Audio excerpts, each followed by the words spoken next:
Oi, gente! Hoje mostraremos para vocês a diferença de aplicação do stencil em diversos materiais. Vamos lá?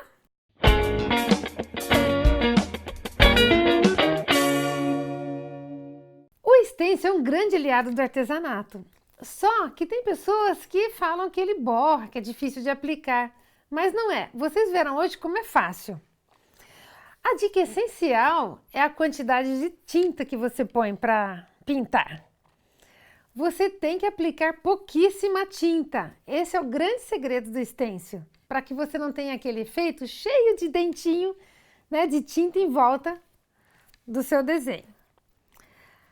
Para você pintar o stencil, você pode utilizar pincéis como brochinha ou pincel chato mesmo, para detalhes pequenos.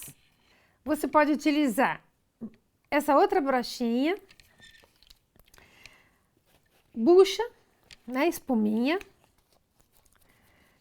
com cabo, sem cabo, não importa. São vários instrumentos, né, equipamentos que você pode fazer a sua pintura.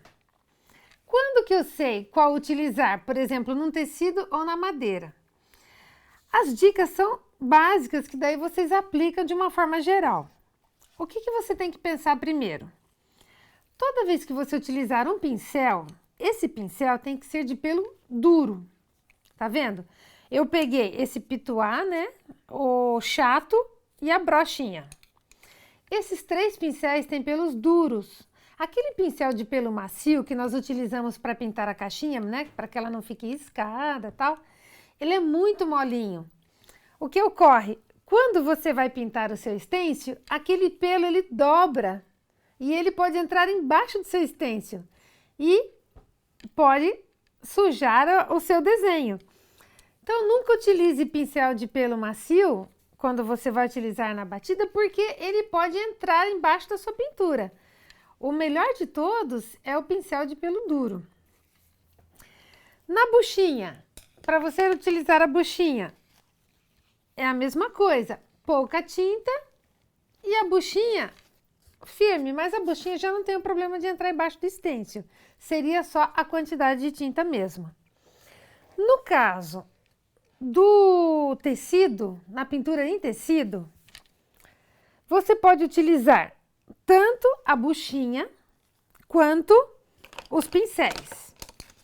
Os pincéis são mais indicados quando você quer uma pintura bem fechadinha, porque aqui na fibra do tecido a buchinha não alcança. Então você consegue dar um efeito da esponjinha e ele vai ficar mais superficial. Nós fizemos inclusive um vídeo pintando uma flor, na descrição tem o link para vocês verem. Pintamos o stencil só com buchinha, fica bacana, mas corre o risco de você não conseguir penetrar em todos os furinhos, é um outro efeito que dá no final. Com o pincel, você tem o pelo duro. Esse pelo, ele vai fazer o quê? Conforme você bate, ele entra na fibra do tecido e aí você tem uma pintura mais fechadinha. Você consegue pintar toda a sua extensão do tecido. Vamos dar um exemplo bem rápido para vocês verem. Tenho aqui meu stencil, vou fazer só um detalhe no tecido. Coloco um pedaço de fita crepe para fixar, é bom. Se você tem muita habilidade, nem precisa, mas aqui, como eu vou utilizar duas cores, é interessante, porque ele não pode sair do lugar. Pouca fita crepe. Eu vou pintar a minha pimenta. Só que a minha pimenta tem esse cabinho verde. Eu não quero borrar o meu cabinho verde de vermelho, porque a pimenta é um vermelhão, né? Eu posso fechar o meu stencil com fita crepe. Aí o que acontece? Não tem perigo de eu borrar o meu trabalho. Isso ajuda muito, porque tem stencil que é bem fechadinho, tem detalhes muito pequenos. E você acaba se complicando para pintar.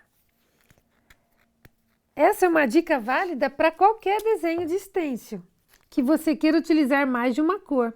A fita crepe é uma grande aliada na pintura do stencil, porque ela é fácil de rasgar. Então você consegue, olha, trabalhar detalhes do seu stencil.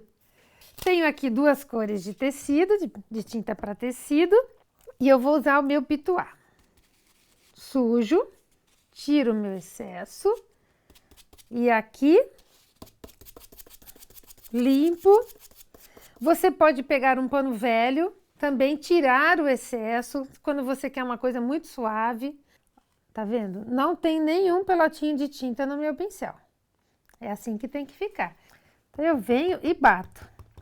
Você pode bater ou você pode circular. No caso do tecido, eu gosto de bater, justamente por causa da fibra, como eu tinha comentado. A tinta acaba rápido, porque eu pus pouca tinta, não tem problema. Não tenha preguiça de pegar várias vezes a tinta e tirar o excesso. Porque essa é a dica, né, de você não borrar. Vem e vai batendo, vai batendo. Você pode deixar a pimenta mais escura de um lado para dar luz, ou no final você pode bater um branco, né, num dos cantos da pintura para dar efeito de sombra e luz. Mas aqui eu quero mais mostrar para vocês a diferença dos materiais de aplicação. Como o pelo é duro, vocês vejam que o algodão ficou bem pintadinho. A minha pimenta tá pronta. Se eu não quiser dar nenhum efeito de claro, né, colocar um vinho, posso bater um vinho aqui na ponta, um branco para dar luz, não importa. Você pode dar o efeito que você quiser, mas sempre nessa mesma técnica. Inclusive, se você for utilizar outras cores, use enquanto a tinta estiver fresca, porque daí elas vão se mesclando bem bacana. Acabou? Tira. E o que eu vou fazer agora? Eu vou proteger o vermelho.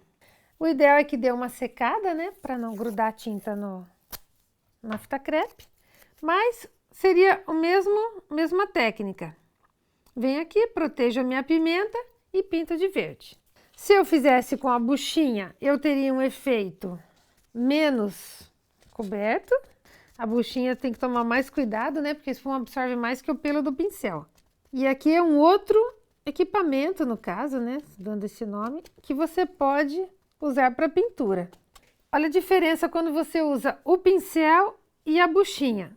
Eu poderia bater a buchinha até que ela cobrisse, mas o risco de entrar o excesso de tinta embaixo de stencil é bem grande. Você vai escolher o material pelo efeito que você quer dar no final. Se vocês gostaram, curtam, compartilhem e não deixem de se inscrever em nosso canal. Até mais!